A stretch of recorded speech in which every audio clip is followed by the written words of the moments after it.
In nature, there are few things more destructive and dramatic than hurricanes or tropical cyclones. These are spectacular lightning storms formed on warm ocean waters that are characterized by extremely high wind speeds and torrential rain.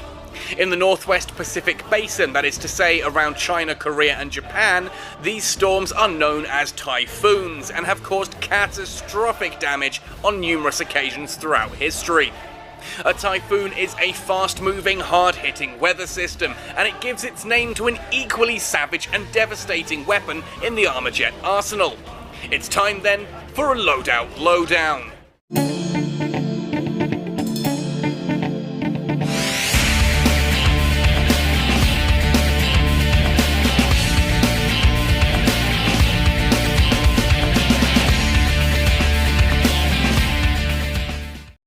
Ahoy! Welcome to another Loadout Lowdown in association with the fiery tale ARMAJET team.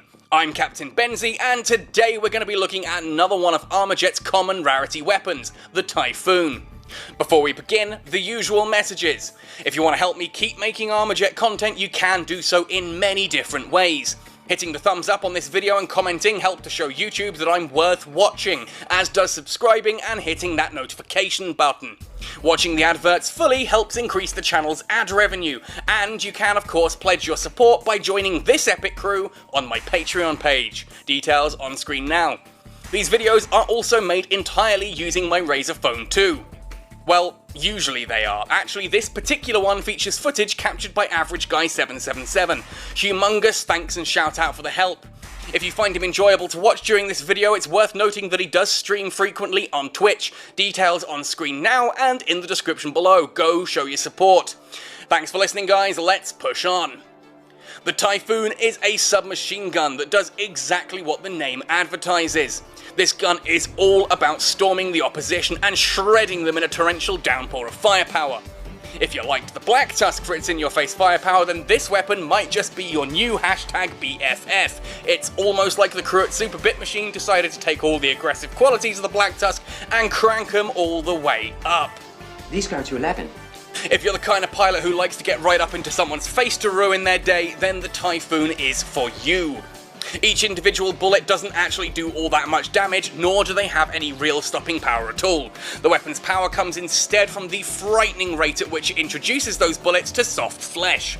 The Typhoon is a short-range, fast-moving nightmare of a gun, and under that bullet storm, health bars fainting like teenage girls at a Justin Bieber concert.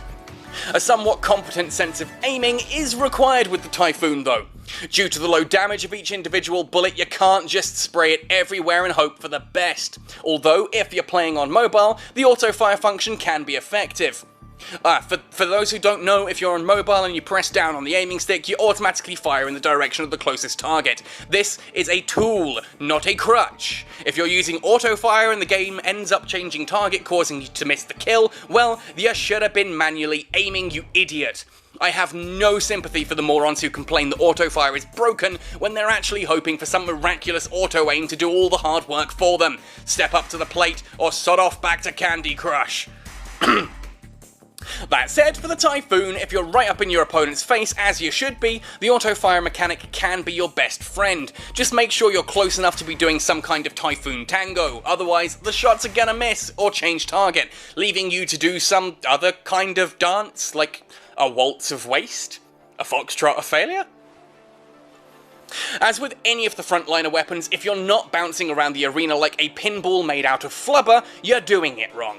Learn to boost and bunny hop to maintain VMAX at all times. Hop into halitosis range, douse them in a deluge of death, then spring away to safety. Repeat and profit, swiping those shield and health pickups as you require.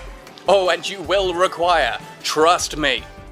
Any half-wit keyboard-turning mouth breather knows to shoot at a Typhoon user who looks like they're about to invade their personal space. They know that you have to get close, so they're gonna do everything in their power to stop that happening. I think it's the weapon they're scared of, but to be fair, it could be the body odor of the average frontliner. As a Typhoon user, you do need to be aware of enemy frontliners, especially the shotgun mains. Dominions are probably your worst enemy, and they have this annoying tendency to punch holes in your chest just that little bit faster than you can empty a lethal dose of your magazine into them. Make sure they're distracted or reloading, then swoop in for the kill. As for enemy snipers, well, just make sure you're topped up on health before you hit that big red boost button to get up in their grill. Assuming you're going to take a hit from these pilots, if you can close the gap, you'll rip them apart before they reload. You just need to grab health and shields before their mates turn on you. Simple, really, but I suppose it needs to be for the average frontliner to comprehend, hey? The invisibility power-up can be really useful to a Typhoon user, as it gives you just that little extra moment for the element of surprise. As I said earlier, half the battle with the Typhoon is getting in close enough to unload it. Invisibility helps you get close enough. See how this works? Or don't see, considering it's invisibility. You get what I mean. Double damage, on the other hand, isn't actually as useful as you'd imagine. The Typhoon has such an insanely fast rate of fire that you'll only be able to take out multiple targets if they're lined up. Otherwise, you're going to have a whole load of wasted lead as you switch targets for a second kill. Sure, double damage means that you can kill a shielded pilot in one magazine, but that's about it. You should have a good enough aim when using the Typhoon that you kill any unshielded target that you successfully get into range of, meaning it's usually better to let other pilots get the double damage. It's not exactly wasted on a Typhoon, but there are often better options in your team. Due to its rushdown playstyle, the Typhoon works best with secondaries that complement this. The Widowblade is an obvious choice as it has a quick cooldown, allowing you to use it frequently. Tossing a knife between the eyes of someone as you rush in and tear them a new one is also just great fun. The sticky grenade is also insanely good for this, as you can swoop in, hose down your targets, and slap a grenade onto anyone unfortunate enough to not die in the original bullet storm. Personally, and this is kinda controversial, I actually really like the cluster grenade here. I like to toss my honeycomb into a group of pilots, watch the shards explode everywhere, then swoop in and finish them all off in one go. You can also use the frag grenade for this, but the wider explosion of the cluster grenade allows for it to hit more of the enemy team if you're lucky. The aim isn't to kill with the grenade, it's to injure several opponents at once, then finish them all off quickly. Right, let's have a look at the Typhoon skins, many of which fittingly have Asian references. Firstly, here we have Tiger Style. This skin sports prominent tiger stripes with an awesome kill card graphic that is, of course, a stylish tiger. The flavor text is a modified Sun Tzu quote that every battle is won or lost before it's ever fought, that the battle itself is just the playing out of all the strategy and the preparation that led up to it. Of course, the name may also be a reference to Tiger Style Kung Fu. If pouncing on your opponent and tearing them to shreds is what you love about the Typhoon, then this skin definitely exemplifies that. Big Wave should be instantly recognisable for anyone familiar with Japanese art. This is, of course, a very famous Japanese block print by the artist Hokusai in the late Edo period, known as the Great Wave off Kanagawa. It's the first print in Hokusai's 36 views of Mount Fuji. This isn't actually a tsunami, but of a rogue wave or plunging breaker. These are powerful waves that can form abruptly at sea and can still be deadly. The one depicted in the artwork can be estimated by looking at the boats to be between 32 and 39 feet high. Yeesh!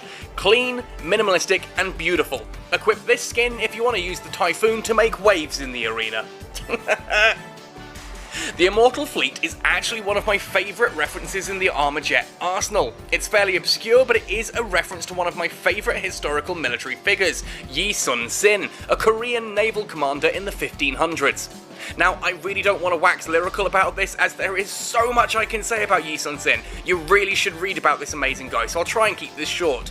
The most important facts to note in regards to the skin are that he was never defeated at sea, despite frequently incredibly unfavourable odds. How does 133 ships versus his mere 13 sound? Yet he never lost a single ship under his command to enemy action, despite having no prior naval training whatsoever. He was that good. His turtle ships, seen in the kill card, were equipped with at least 5 different types of cannons and dragon-shaped heads at the bow that could launch beams from the mouth. Each was also equipped with an iron spike covered deck to protect against arrow fire, musket shots, incendiary to prevent boarding. Finally, in reference to the text, Yi Sun-sin was killed in battle, men know in case it affected their morale. His nephew instead wore his armour and continued to lead the fleet to victory. What an absolute legend! Finally, the legendary skin for the Typhoon is this ludicrously colourful masterpiece, Sweet Nectar. This is, of course, an obvious reference to the hummingbird, one of the smallest birds in nature, and able to hover in place and manoeuvre beautifully, just like a Typhoon pilot should. Also, some hummingbirds are capable of beating their wings more than 80 times per second, which definitely feels on par with the Typhoon's rate of fire. To fit it in with the Asian theme, I'll be honest, looking at this kill card artwork, it certainly seems reminiscent of certain Vietnamese war films. I don't know, maybe I'm reading too much into that one. Well, that just about wraps things up here for this video. Do you use the Typhoon? What's your favourite skin for it? Do you think I've missed a reference there, or have I forgotten your favourite tip? Let me know in the comments below. Happy sailing, and see you in the arena!